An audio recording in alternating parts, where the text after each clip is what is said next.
Well, welcome all, everybody. What I'm hoping to do with this talk today is, first of all, just talk about why we need to record and monitor butterflies, the methods we use to monitor butterflies, and also I'm going to touch on a bit of how you can monitor the habitat of butterflies as well in quite a low-key way, which is very accurate.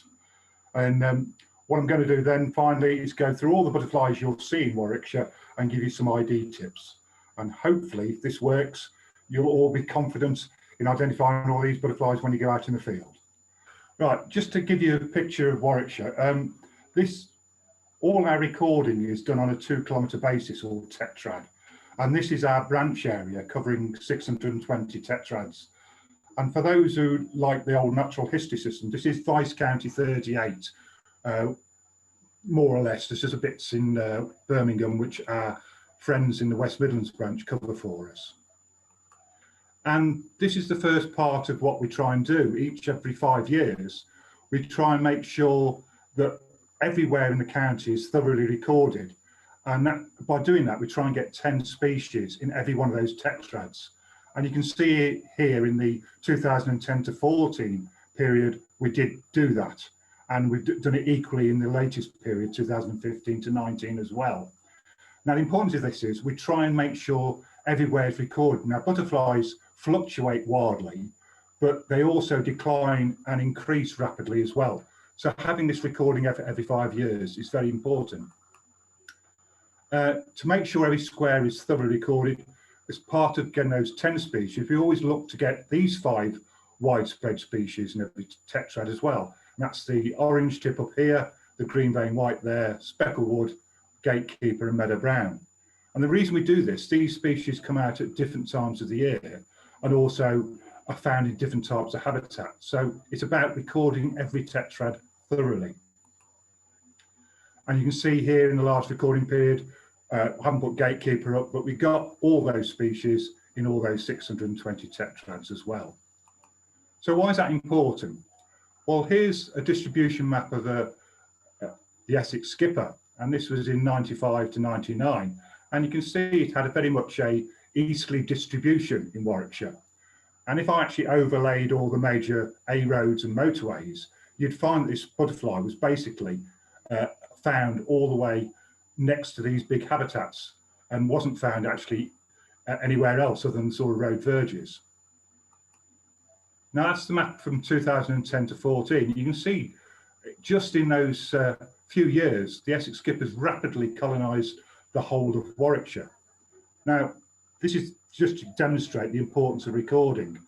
And what we'll say here is, because our recording is so good, we can make a statement like the Essex skipper has now increased and is found all over Warwickshire, because we have these 2 very strong databases. Now, it might seem obvious, but this is what we need to have and accept a record. We obviously need to know the date the butterfly was recorded. We need a 6-figure grid reference, obviously the name of the species, but important, we need the number of that species, because a lot of old natural history clubs or old butterfly collectors just used to do species lists. And consequently, 100 years later, we don't really know how common some of these species were, or was it just a vagrant passing through a particular place? And of course, if we have any queries, we want to know the name of the recorder and their contact details so we can get back to them and just make sure our database is as accurate as possible. We like to make things easy in Warwickshire. So if you ever look at our website, you go to recording and this page comes up. And it's, again, trying to make things as easy as possible. So you can see there, just put your details in there, what species you've seen, how many, and you press submit. Now, the great thing about this system is, you know it's all work because a little email comes back to you saying, thanks for your record. And we've got a couple of people in the branch that verify the records. So what happens is, these get verified within 24 hours, and then everyone else in the county knows what species are being seen. And from our point of view, that I didn't know seeing the first of a butterfly each year was going to be a competitive sport, but it's apparently turned into that now. So lots of people like to get the first record or even the last record of a butterfly each year. Equally, we also promote iRecord, which is a free app you can get on your mobile phone to record. But the thing about that is we don't get the records normally till a month later. So you won't get your name in lights on our webpage or in the annual report. So I'm now going to talk about monitoring. So just to give you a flavour, obviously recording is good. It tells you where butterflies are and it tells you how they change in distribution. But monitoring tells you what the butterfly is doing. Now, butterflies are by far the best terrestrial animal indicator. Again, hopefully by the end of this talk, you'll agree with me, they're reasonably easy to identify. And the thing is, they change very rapidly with habitat changes, both positive and negative. So these are the methods I'm going to talk to in a minute. This is talk about the full transect, the species transect, the time count, the wider countryside, and the reduced method. And again, after this, I'll talk a little bit about habitat monitoring as well. So what's a full transect? Well, it's a lot of commitment. It's a site-based monitoring of butterfly populations. And because butterflies vary because of the weather, what we try and do is take out all the other variables.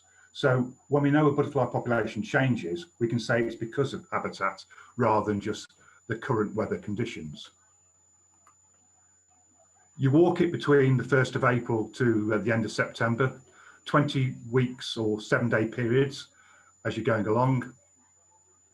You have a fixed route, and that's very important from year to year, because again, it's all about cutting the variables down. You record any habitat details. That's not in great shapes. It's for instance, if you were monitoring a meadow, you'd say sometime in July, oh yes, the farmer came in and took the hay cut, and you just make that note in the transect form. So we know we can relate that to any fall in butterfly numbers. And again, to keep the variables down, you have to do it in set weather conditions. So in simple terms, it's got to be warm enough for the butterflies to fly. So any temperature over 17 degrees is great. If it's cloudy, you can still record the butterflies if it's over 17. If it's between 13 and 17, then you need at least 6% sun. And again, beware that if there's dark clouds above, then the butterflies won't fly. So sometimes you just have to pause on your walk to let the dark cloud go past. And again, butterflies don't like windy conditions. And so we teach about the Beaufort scale. Basically, you want light winds, anything below 3 on the Beaufort scale. Now, a species transect is less intense. And as its name implies, it's just about recording normally rare species. And we normally only record 1 or 2 at the most on the species transect. The methodology is exactly the same as what I've just described for the full transect. But you only do it when the butterfly is flying. So you normally try and do it, again, this is where our website is useful. You normally start when the first one has been seen in the county, and you end it when you stop seeing the butterfly. And for most species, that's a maximum of about 10 weeks of recording.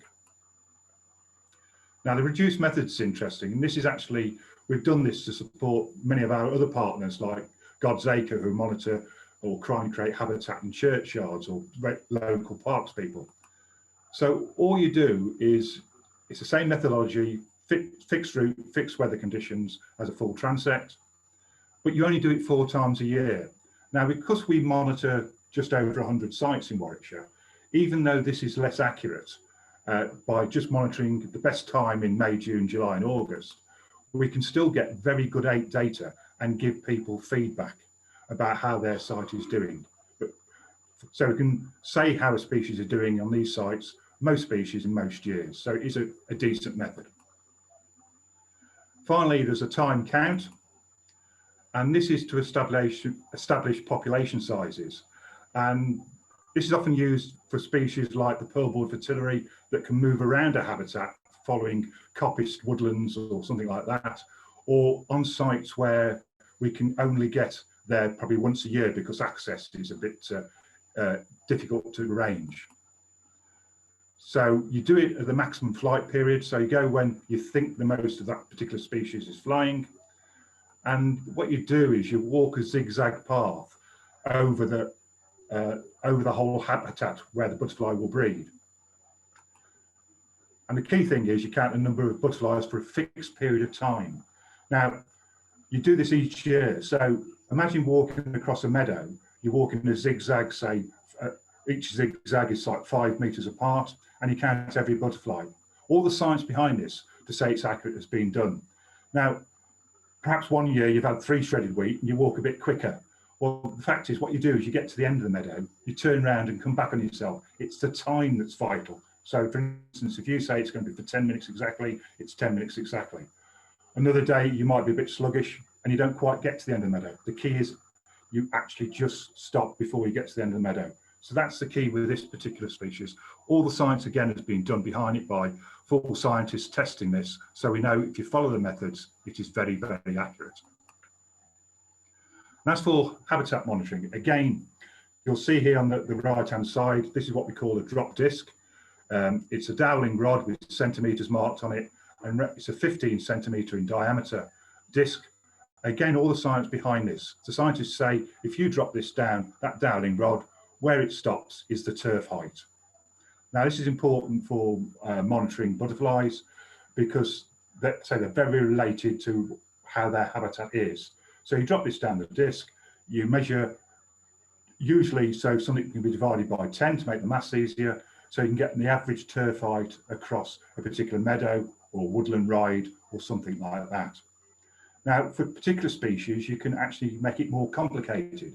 So if I was monitoring this for, say, the dingy skipper butterfly, I would actually drop the disc down to get the turf height, but I'd also look around the disc each time I drop it down for a particular food plant called common bird's foot trefoil to see if it's present or not, which is a caterpillar food plant of that particular species. And so for each year, I can say what the average turf height is, in how many drops percentage-wise we found the bird's foot trefoil, and also I might even record the amount of bare ground each time I drop the disc. And so you keep all these parameters for that particular rare species. And so if it changes one year that it's only 6% of the food plant present, it's not really serious. But obviously, if you go back 1 year and it's only 10%, you know something's very, very wrong. And therefore, you can take action to improve the habitat to get it back in condition for that particular rare butterfly. And then the importance, you should never monitor just because somebody says it's a good thing to do. You should monitor for a reason. And this is just to explain how we actually do our analysis of the monitoring each year. It's, as we say, it's not rocket science, but this is what we do. You can see all the species of butterfly are down the one side and all the sites that we monitor by transect are along the top. Now, again, if you think about it for analysis, some species of butterfly you only ever see in small numbers. So to make the analysis more thorough, we always pick, for instance, like the common blue down here, all those sites that recorded over 100. And you can see here in more detail for 2018, all these sites above recorded over 100 common blues. And in 2018, it had a good year. In most sites, when we compare 2018 to the mean of the previous 3 years, you can see it had big increases, well over 100%. But this is where the analysis starts to be interesting, because you can see there's 5 sites here, Brandon Marsh, Bubbenall Meadows, etc., that all had below 100% increase. So when we look at this, we think, why did this happen? And of course, you know all these sites very well. I can tell you that all of these sites are ex-sand and gravel quarries, are very sandy, and they're free draining. We also know in 2018 what the weather was like, and we had a sort of mild drought. So all the sites that suffered with drought are all these with the sand and gravel. So we then can feed back to the owners of these sites. Look, your common blues didn't do as well, below trend for that particular year, but don't worry, it's basically weather related, they will recover. And that's important, we can interpret what's happening. And again, for each sort of species, you can see here again, we just put all the sites up on the top and all the species down on the left. And again, sometimes what's happening in a year, if you look at small white, it obviously was a good year, varying on various sites because all the numbers are up. And then occasionally you'll see another site where you think, oh, what's happened here at Kumambi Meadow, Park Meadow? Everywhere else seems to have done well for the gatekeeper, but this hadn't. And then you look at what's happened to the management or not, and you can actually then feed that back to the site owner. And this is the importance. And this is an example of how we've given feedback in the past and how it's been acted on. So the key here is you do the science, you monitor how the butterflies are doing. In this case, the RSPB contacted us and said, we're very worried. If you look at the numbers down here of our dingy skipper, this rare butterfly, we're virtually hardly seeing any a year. Why is that? So we then go out to visit the site, and it's quite obvious when you get out there that sallow scrub had invaded all the grasslands around, and there was very little bird's foot trefoil. So what trefoil was there was being shaded, no good for the butterfly, and there was very little of its common bird's foot trefoil food plant. What did the RSPB do? Brilliant. That winter, they cleared all the scrub that was infected it, and they actually seeded it heavily with common bird's foot trefoil. And whoosh, you can see numbers responded very rapidly. And I can tell you in the last couple of years, they've gone up even further. So this is the power of having to monitor a site and giving people advice and how quickly butterflies will respond if you do things positively for them. Now, I've mentioned about monitoring, but I should also monitor that the transects and all these other methods doesn't really monitor certain species very well. This is because they spend most of their life in the canopy. So again, you've got here the brown hair streak, the white letter hair streak, the purple emperor, and the purple hair streak. So what we've had to do is come up with different methods to monitor these species accurately. Excuse me. Now, if you have a look for these species, this is the sort of view you get. This is the purple emperor at its congregation area, and it will whiz by you. And unless you know what you're looking for, where to look, the chances of you seeing it are very slim. And this is my favourite one, the white letter hair streak. The amount of searches I've done for white letter hair streak and looked for it, and I've looked through binoculars, and this is the view you get. They tease you. They just look straight back at you, so you can't even see the side of the butterfly to make sure it's a white letter hair streak. And the purple hair streak, as soon as it hashes out, it flies straight to the top of oak trees, and normally, except for certain weather conditions, is never seen again. But we have methods to monitor these species. This has been monitored for over 30 years at Brighton, the purple hair streak. And because we know it becomes more active in the evening, that's normally between 6 and 8 o'clock in the evening. And if you ever want to see purple hair streaks anywhere on the Heart of England forest holdings, where there's oaks, you just go out in a nice muggy evening and look up, you'll see silver discs flying around the oak trees, and that's your purple hair streaks. And so you can see here by doing this, normally between about 6:30 in the evening and 7:30 in the evening, walking very similar to a normal transect, but of course you're looking up as opposed to down, you can accurately monitor these butterflies. Likewise, similarly for the purple emperor, what we like to do is find where the males congregate, or lek in birding terms, and you can see each week how many are flying around the congregation area, and it's not normally it's a decent sight. You'll see 1, 2, or 3, or in good years even more of that, the males combating each other, flying around. And again, so that's another way we can monitor a canopy species by just adapting the transect methods. And finally, the brown hair, if I say I've done a transect at Brighton for over 32 years, and it wasn't until 4 years ago I actually saw an adult brown hair streak on my transect, it just gives you an indication of how elusive these butterflies can be. But their eggs are relatively very easy to find.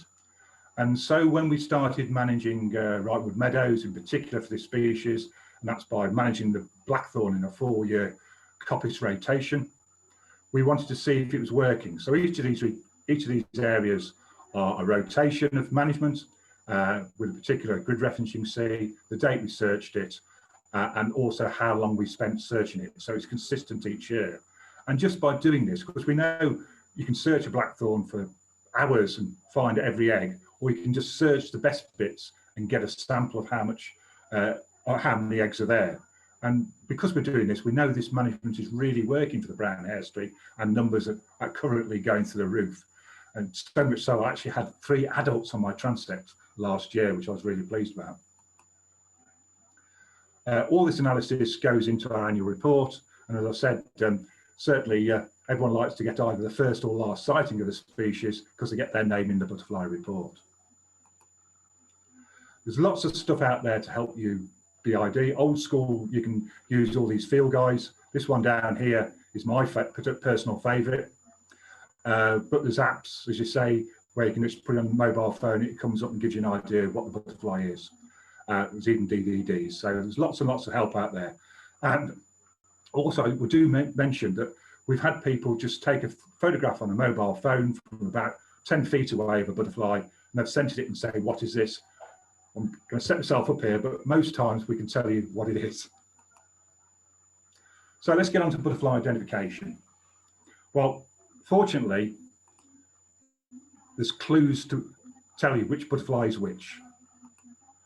First of all, the reason most people like butterflies is that you could say they're pretty. They've got very beautiful wings. So they do alter very much. But equally so, when you get into watching butterflies, there are certain ways certain butterflies fly. And that will give you a clue to what the species is.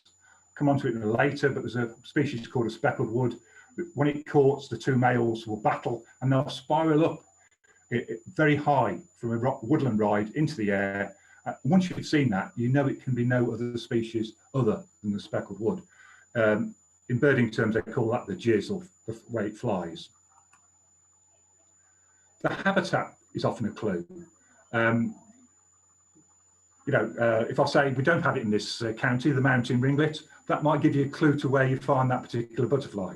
But equally so around here, you get woodland butterflies and you get grassland butterflies. And though there's a little bit of overlap, often things like the still-watched tureen and white admiral will stay within or very close to a woodland. So the habitat will give you a clue to what type of butterfly you're seeing.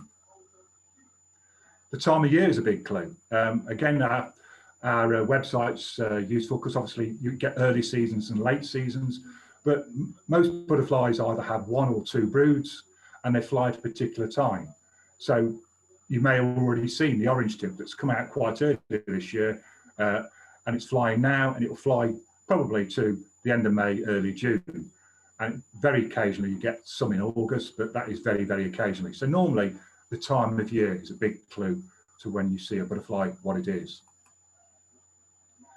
And didn't get a chance to update this, but there's 38 species of butterfly now in Warwickshire, excluding very rare migrants. So again, you haven't got to learn that many.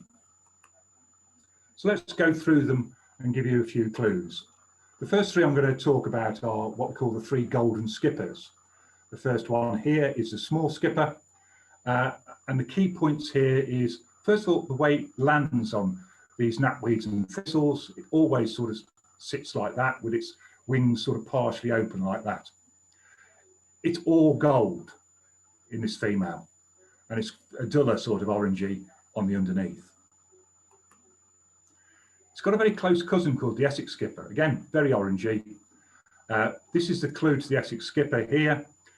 It has to have, like somebody stuck a rubber bund on the end of its antennae, and it's black all the way round. In the males on the sex brand, the actual line that goes across here, which we'll see later, is shorter and is parallel to the forewing. So you can actually tell them when they've got the wings open as well. Now, we try and monitor these accurately, and there's various methods we do. Personally, what I do is I actually pop the butterflies at the end of my transect to make sure the ratio in a particular place is the same as what I've seen on the transect. Other people use close focusing binoculars to see the antennae here. And then finally, I've got one recorder that actually takes hundreds of mobile phone pictures and then looks at them when he gets home to see how many he saw. So it doesn't really matter as long as you try and be as accurate as possible. And finally, you've got the large skipper. This is what we call the sex brand in the males. This is where the scents come out from the male and make them more attractive to the females. And all these three species of skipper have done it. And now the big thing here is, first of all, notice how much more black is on the large skipper than the two others. And the other clue is, this is really a June species. If you see a golden skipper in June, it's going to be a large skipper, unless you get a very early season, start to get the other two. The small skipper actually tends to come out 7 to 10 days earlier than the Essex skipper. So if you see a very fresh, very orange skipper in the beginning of July, it's more likely to be a small skipper. If you start to see one at the end of July that's very fresh, it's more likely to be an Essex skipper. So again, get all these clues as you go through, but obviously you need to check them. So let's just go through this again. So large skipper, basically June species, these two July species. Though this will go through in very small numbers, most of them you see in June. These two look very, very similar, but you've got to look for the black tips on the Essex skipper, and there's only ever a dusting of black on the small skipper, but underneath it's orange. So you look at this in various ways to tell them apart. And again, this one comes out slightly earlier than the Essex skipper. So all these things are there to help you to tell you which one it is. The final two skippers we've got in Warwickshire are much rarer. This is the grizzle skipper, and this is the dingy skipper. And really, there's no other species of butterfly that looks like these two. Some people say superficially a lattice heath moth can look like this, and somebody says that a Burnet companion moth can look like the dingy skipper. But really, when you've seen them side by side and seen them flying, there's nothing really looks like these two species. And both tend to come out, well, normally here in mid-May and just last into the first week or two of June. We are getting increasingly second brood sightings of both these species as well because of climate change. Going to move on to the whites. Another very, very rare butterfly. This is the wood white. To give you an indication of how rare this butterfly is, there's probably only about 35, 36 colonies now surviving in the whole of Great Britain, where it used to be widespread all the way up to Cumbria. And we're fortunate we've got two in Warwickshire, one around Ryton and the other one near Haywood. Now, everyone has seen this, thinks this is the most daintiest flyer of any butterfly. It's very frustrating also to photographers, because I've actually followed these butterflies, especially the males, early in the season, and it's got a very weak flight. It looks like it's going to land any minute, but I'll follow these for 30 minutes before it's actually landed to nectar on one of its favourite nectar sources, the ragged robin in the picture. But again, once you've seen this butterfly and you've seen it flying, you can't really mistake it for anything else, certainly in this country. Again, sometimes I get very excited phone calls. People say, I've seen this yellow butterfly. It was going like a bat out of hell across this field. Was it a brimstone or clouded yellow? Clouded yellow. Oh, how do you know that? It was 200 yards away. It's a clouded yellow. Why? Because this one flies, as described, like a bat out of hell, low over the ground, very, very fast. If you see a yellow butterfly flying like that, it's a clouded yellow. Whereas the next one, the brimstone, is what we call a hedge hugger. It will fly daintily along hedgerows, up and over them, round them, whatever. And you'll see a lot of these now. And there's another interesting fact. This is a female brimstone. It's got these lovely scallop wings. Again, it's the only butterfly that's got that. This is what we call sexual dimorphism. The female is sort of what we call off-white. It actually looks very white in flight. And the male is sulphur yellow, the old name for brimstone. So if you go on a walk now and you look for these butterflies, I can guarantee you'll see 10 males for every female you see. This is because in all species of butterfly, the females are always more secretive. So if you see a yellow butterfly, especially now, it's going to be a brimstone. We don't normally get clouded yellows coming into Warwickshire until at least July, unless it's an exceptional year. Moving on to the three whites that can cause difficulty, or most people get hung up about. First one is the large white. Now, the key thing here, I'll put the male up here, and the female, you can see all these black spots. The black on a large white is jet black. It's very black. Even so, when it has its wing closed on this creeping thistle, you can see the black spots and the black tip through it. When you look at this in flight, you can still see the jet black tips. It's very, very pronounced. So don't forget, when you walk in a transect, you imagine you're walking in a 5-meter box. So you're only counting things really within about 2.5 meters either side of you. So you're going to get a good look at this. You can see the jet black on the wings. The small white, its close cousin. this is a better one. You get a dusting of black on the wings, and it's a dusting here.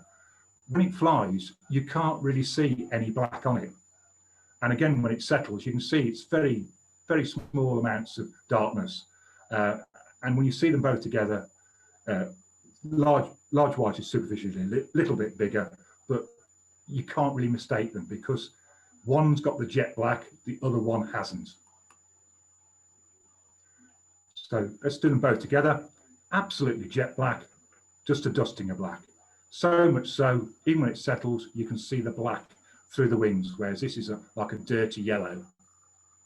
No black showing really through the wings at all. The other white, which is probably our most common and widespread white in Warwickshire, certainly this is called the green vein white.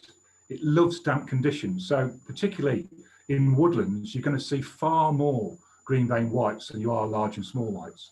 The large whites and small whites will only go into woodlands to actually find nectar. A lot of people call them cabbage whites because they actually are pest species on a lot of brassica plants. So again, this one you'll see very, very soon all over the Heart of England forest. It loves the wild crucifers like Jack by the Hedge, Lady Smock, Bittercress, all these types of plants. And again, it tends to fly in a very distinctive zigzag type of flight, low down. So you'll see this going along the hedge, zigzagging to side along the hedgerows. Whereas the other two are more powerful flyers because, again, we don't normally, unless you're near allotments or see rape fields, you don't normally see small whites and large whites in Warwickshire, certainly in any numbers until July. You're going to see a lot more of these butterflies. This is the one. If in doubt in a woodland, it will be a green vein white. And the final one I'll put up here is the orange tip, very similar to the brimstone.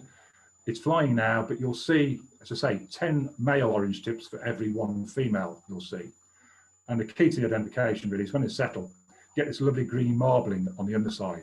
So much so you can actually see the orange tips of the male through it. And they tend to nectar a lot. So again, in flight, because they're flying low down, so you think, oh, that's a low flying butterfly. Is it a green vein white? Is it an orange tip female? You can see these jet black tips on the orange tip females, but vast majority you'll see will be green vein whites. So again, two very fast flyers. They're more directional. They'll fly in a straight line across a field or into a woodland or from plant to plant. More low down, zigzaggy type flight. This is the one you'll see. These are the two you'll see early in the year. These two round here, you don't generally see till July onwards.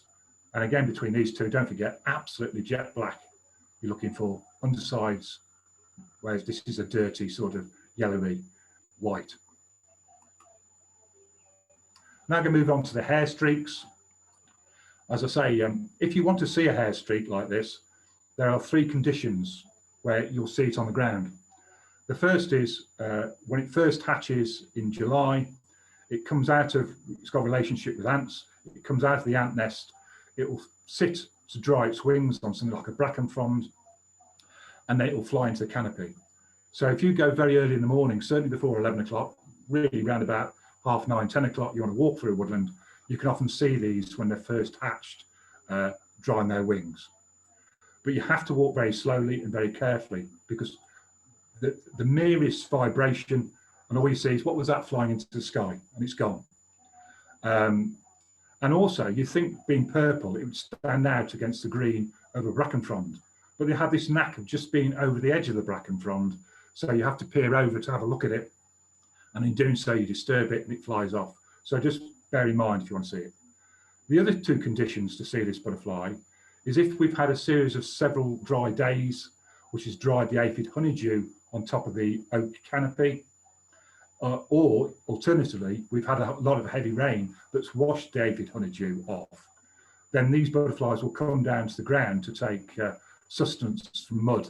So go do mud puddling and look for some liquid sustenance from there. It's best if you look for it really when it's been dry, because again, because it's a canopy species, if we've had heavy rain, it can decimate the numbers of this butterfly.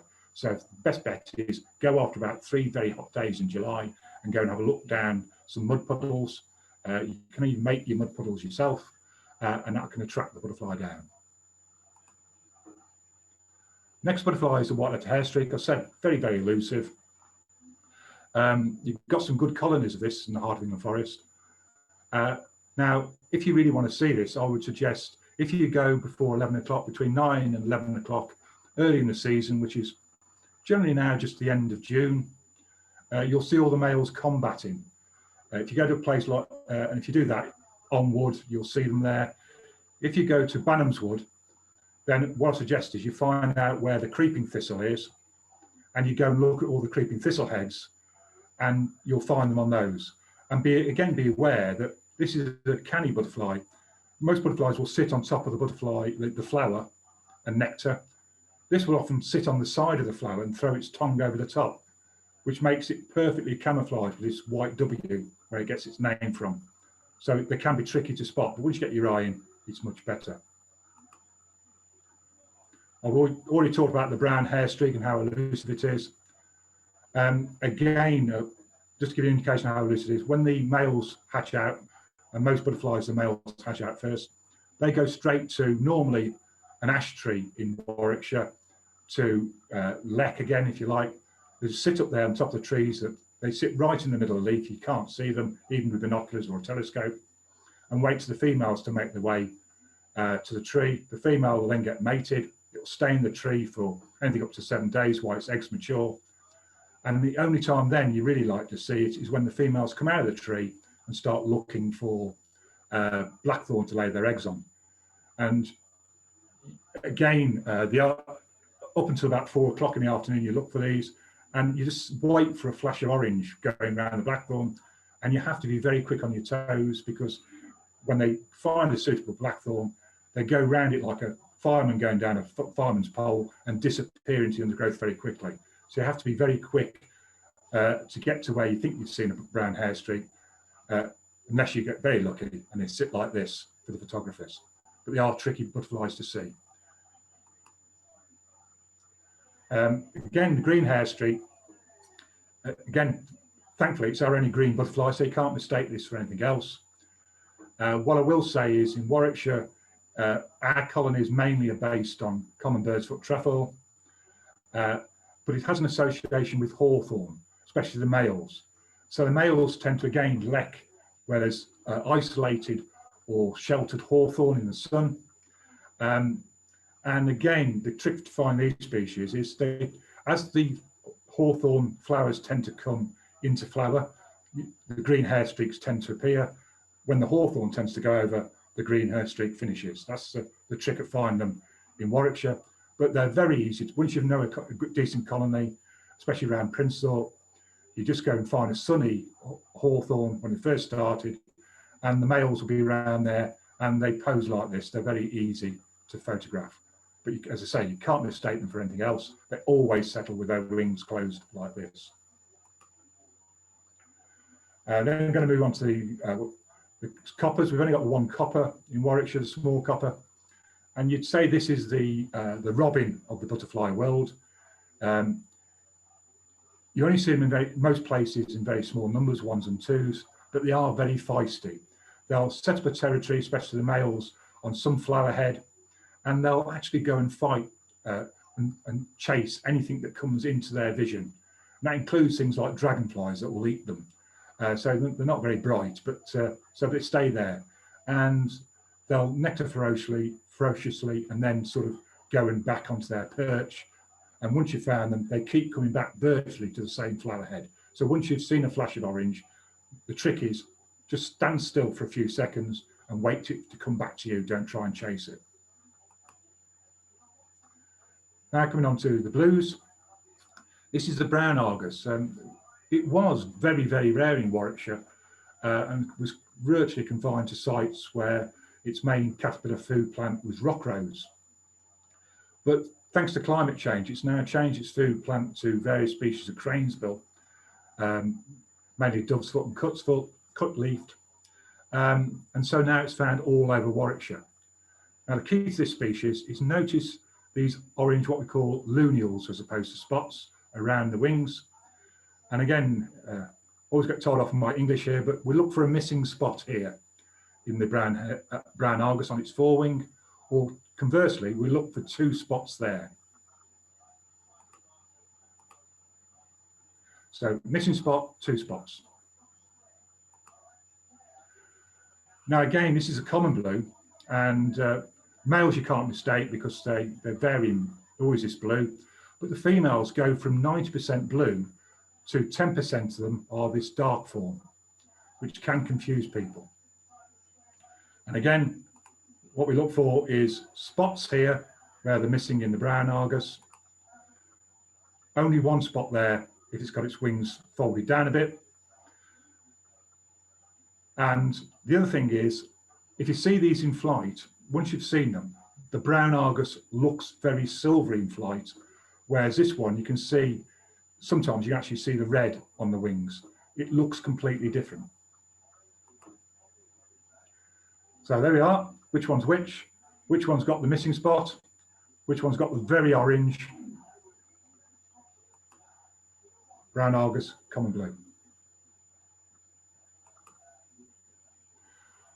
Other blue species we've got is the holly blue. Again, this has already been seen in Warwickshire, just starting to come out. One of the favourite places to see this is places like churchyards, which have got lots of ivy and holly in them. But again, this is another hedge hugger. And people sometimes say, I've seen this blue butterfly in my garden, what is it? I said, what did it do? Well, it flew over my fencing or hedges. Couldn't get a good look at it. So it's a holly blue. Because this is the one you will get in your garden. You very rarely get the common blue in your garden. And again, it's also the brown Argus, the common blue, fly very low to the ground. Very rarely do they go up. Whereas this one, again, it's a hedge hugger. It flies over things. So if you see this flying around the tops of the trees or over hedges, it's going to be a holly blue, even at some considerable distance. The other blue species is the small blue. Again, this was very rare, but thanks to some conservation we've done, we've now got this up to hopefully about 30 colonies now from the 3 that was in the 1990s. Its only food plant is kidney vetch. And so we're looking to sort of increase this. The key to conservation of this species actually is the management of its only caterpillar food plant, kidney vetch, which unfortunately suffers in droughts and disappears, so the butterfly disappears. But this is our smallest British butterfly. And again, once you've seen how small this is, probably smaller than your thumbnail on your little finger, you can't really mistake it for any other species, because even though some people say those species of blue are small, this is half the size. And also it's got this silver underside, similar, you might say, to the holly blue, but again, it flies in different habitats. So it's got, normally likes, well, it does like calcareous, limey type grasslands, mainly found around Southam in Warwickshire, but we've got now colonies over towards Bidford of this species as part of our conservation strategy. Now this is why we've gone up from 37 to 38 species in Warwickshire. This is the Chalkill blue, and we had a particular conservation effort on 8 sites in Warwickshire where its only food plant is called horseshoe vetch. It was absent. We've now introduced that into successfully into 3 sites already, 5 more to go. And this butterfly is now colonised Ettington Cutting, those who know the road verges near Ettington Village. It's a small population at the moment, but we're hopeful this population will build up, and in a few years' time we'll be able to see its thousands with all the horseshoe vetch we've planted there. And I think Heart of England Forest have got aspirations to get this into Worcestershire in a certain little place it's got. So again, look forward to helping them there as well. Now coming on to the Nymphalidaes. First one is the White Admiral. Now, to give you a clue about how this butterfly flies, on the continent, there's several species of this, and they're all called gliders. So you can imagine this sort of in a woodland ride setting. It will go round and it glides round the edge of a woodland edge very gracefully. Once you've seen that, there's no other butterfly that flies like it. just to compare, we'll come on to it in a minute, but the purple emperor, it soars, it doesn't glide, it goes very fast, which superficially is much bigger as well. The other thing is, we did experiments in Warwickshire. This butterfly, again, is associated, you might say, with bramble. As the bramble starts to flower, this butterfly starts to emerge sometime about mid-June, and it ends when the bramble starts to finish. 99 point something % of its nectaring is on bramble.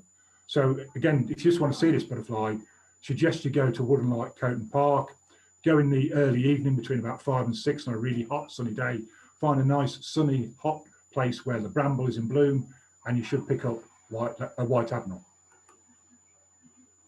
Mentioned the purple emperor. Everyone wants to see the male purple emperor, as you see in this picture, as we say, grounded, and it's got some lovely habits. It comes down to take nectar from some of the foulest things you see in woodland, foxscat being particularly favourite for it. The old butterfly collectors used to do all sorts of concoctions. Matthew Oates, the renowned purple emperor expert, never, if he offers you a lift in his car, never go in it in July, because if you do, he keeps Malaysian shrimp paste opened in his car. It goes off with the heat of the car, and then he puts it down as bait. Now, in his defence, that works, but my God, I once had a lift from him, never again. So, but yeah, so everyone wants to see this butterfly. As I say, the best thing is to monitor it as its male congregation areas. Otherwise, it's very elusive. If you really want to see the purple emperor in Warwickshire, I always recommend you go to Oversley Wood near Ulster, and you go to an area called the Triangle. It's a triangle of roads, and because it's got various shade conditions and normally a bit of damp, this is the banker place to find the purple emperor. And if I say also Oversley Wood is heavily used by dog walkers, it will give you another reason why you often see grounded purple emperors in Oversley Wood. Next butterfly is a red admiral. Again, this surprises some people, but this is mainly a migrant. It comes in, so you don't normally see red admirals, certainly in any great numbers, until, again, July. The numbers peak sort of August, September. Great place for seeing red admirals is if you ever go to a wood that's got ivy on a big tree. It's always a recommended experience anyway, but actually just stand under the tree and look up. Eventually, if it's a nice sunny hot day, you'll see lots of bees and hornet shoes in the ivy. But every so often you'll see a flash of wings and you'll see the red admirals up there. It's also good for seeing another species I'll show you in a minute called the comma. That's a recommended experience for red admirals. Painted lady, again, it's another butterfly like the red admiral. There's nothing else like it. Again, it's a migrant. It comes over in, sometimes it's billions.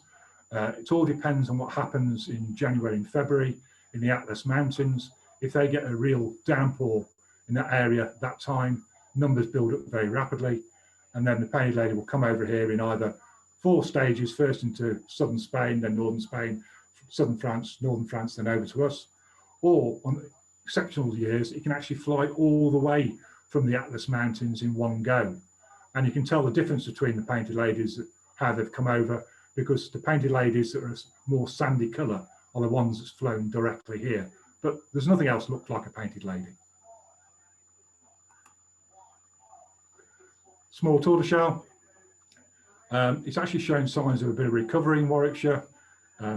It's unfortunately suffered in recent years from a parasite that's come over from the continent called Sturmabella that parasites its caterpillars, and it's a third parasite that has a go at them. So overall numbers have suffered greatly. But you'll see this species usually very common in June. It's just come out of hibernation now, so there's a few about now. And then again, you see it later in July and August. But again, when you look at it, there's no other species, but both underside and upper side, that looks like this species. So you shouldn't have any real difficulty telling it apart from other butterflies. Likewise, the peacock. We've only got one butterfly that's got 4 eyes on it. Occasionally on the underside, it can be mistaken for the red admiral. But again, because of its habitats, again, you like to see now lots of peacocks about, especially in woodlands. They do very good. They'll open the wings to show you definitely it's a peacock. But even when they've got their wings closed, they will flash their wings. Again, it's a defense measure every so often, so birds don't peck at them. And so again, it won't be long before you can tell definitely it's a peacock rather than a red admiral. Comma I mentioned earlier, again, it's got these lovely scallop wings. Got 2 broods a year. At the moment, it's just coming out of hibernation. Again, its favourite food plants is one of the ones is bramble or ivy in the autumn. Often will settle with its wings like this, showing the little white flash here where it gets its name from, the comma. But again, really, it's again an orange butterfly flying around. It's the only one, and you can't really mistake it for anything else. I'm going to mention now the fritillaries. This is the male silver-washed fritillary. Again, mention these sex brands. The silver-washed fritillary male's got 3 on it, but it gets its name from this silver washing on the hind wings. And if you ever see a powerful orange butterfly flying in a woodland ride, it's going to be a silver-washed fritillary. They're big, they're bold. Also recommended is, especially early July, is to go out and look for the courtship display of the silver-washed fritillary. It's great. You'll see the female flying about 2 meters off the ground in a straight line, and then you'll see the males flying round her in ever decreasing circles, showering them in pheromones to make them attractive. And it's a great thing to watch, great natural spectacle. Dark green fritillary, again, used to be very rare in Warwickshire, just 1 colony. We've now got it up to at least 9, probably 11. This is a grassland butterfly. You occasionally get it wandering into woodlands to find nectar because it does spread out from its homes. But again, if you ever go to places like round Combrook or Southam, you see this flying around, it really doesn't fly like a silver-washed fritillary. It bombs. It really goes at a rate of knot over the grasslands, quite low. Very difficult to photograph. You have to go at certain times of the day. So if you see something orange bombing around quite low over the grasslands, it's going to be a dark green fritillary. But again, if it settles, you'll see the green on the underside rather than the silver washing, which gives it its name. And finally, you won't see this around here. It's very, very rare, the pearl border fritillary. There's only 1 colony at Brighton in Warwickshire, and that's very much under threat. But it's a very small fritillary. Give you an idea, when it comes out, it used to be called the April fritillary, but usually we don't normally see it till the first week of May, and it lasts for about a month. And it likes open clearings, coppicing, where there's abundant violets, little violets in the free of things like bramble. So it's got very particular habitats, but when you do see it, places like the Wild Forest, it can be really common because of the way they manage their woodlands up there. Now finally coming on to the browns, the speckled I mentioned has a very distinctive mate and locate strategy where the males will sit on a leaf on the side of a ride, and they'll have a battle with the male that comes past or a female, and they'll spiral up into the air. But again, really, there's no other butterfly that has this sort of chocolatey brown colouring and yellow specks on its forewings. Marbled white, though it's black and white, is a brown butterfly in its species mix. Very, very good numbers of this all over the heart of England forest. Again, used to be a lot rarer than it is nowadays. But again, you see a black and white butterfly in July flying along grassy areas. You know it's a marbled white. There's nothing really you can mistake it with. Gatekeeper, again, I'd argue you shouldn't really mistake this butterfly, but technically what you look for here is 2 pupils in the eye spot on the forewings. But this butterfly, again, as its name implies, it's a bit of a hedge hugger. So you find it along sides of woodland rides or along hedgerows, and it's avid feeder of things like bramble nearby. And sometimes you can see them in the 10s and 20s on every bramble bloom along a hedgerow. It tends to come out a bit later as well. So it's in July, August. Whereas the meadow brown can come out from mid-May onwards. It is a lot bigger. It's a duller brown, so it's not so orange.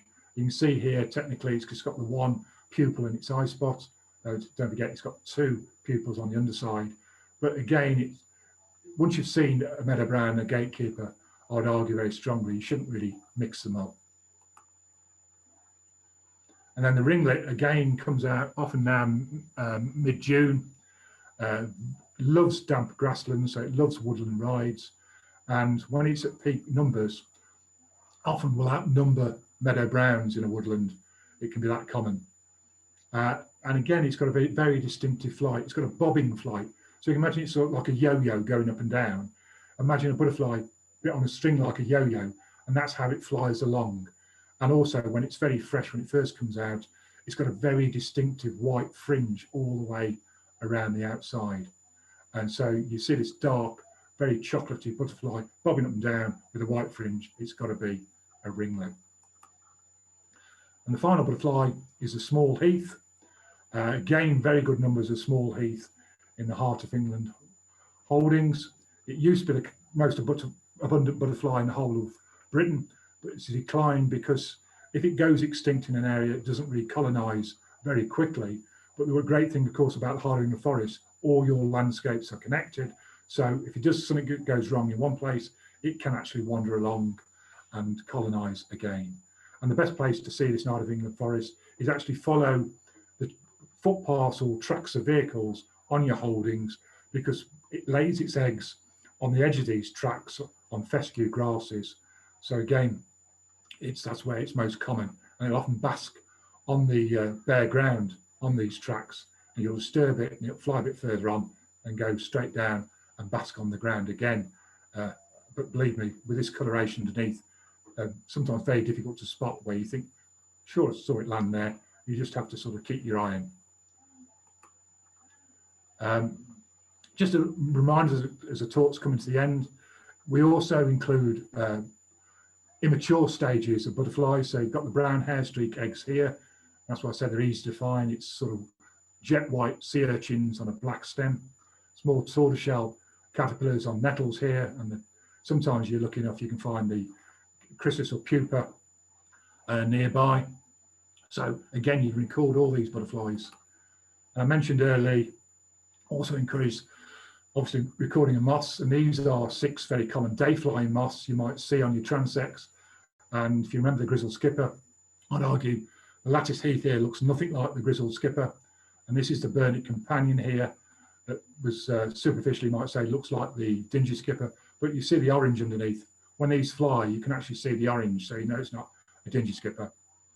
And all moths always land with their wings like this, sort of straight back. They don't perch like a moth, a butterfly with the wings close together. And just for the record, this is a 6-spot burnet because it's got 6 spots on each wing. This is the narrow-bordered 5-spot burnet, which has obviously got 5 spots on the wing. Cinnabar moth, which likes the ragwort. And the final one here is the Mother Shipton moth, and it gets its name from the witch that supposedly lived in Yorkshire, called Mother Shipton. And you can see here the long nose, the eye, and the mouth of the witch. So that's how it gets its name. And finally, whatever you do, always encourage all recorders when it comes around in July to take part in the big butterfly count. And that's the talk. Thank you very much.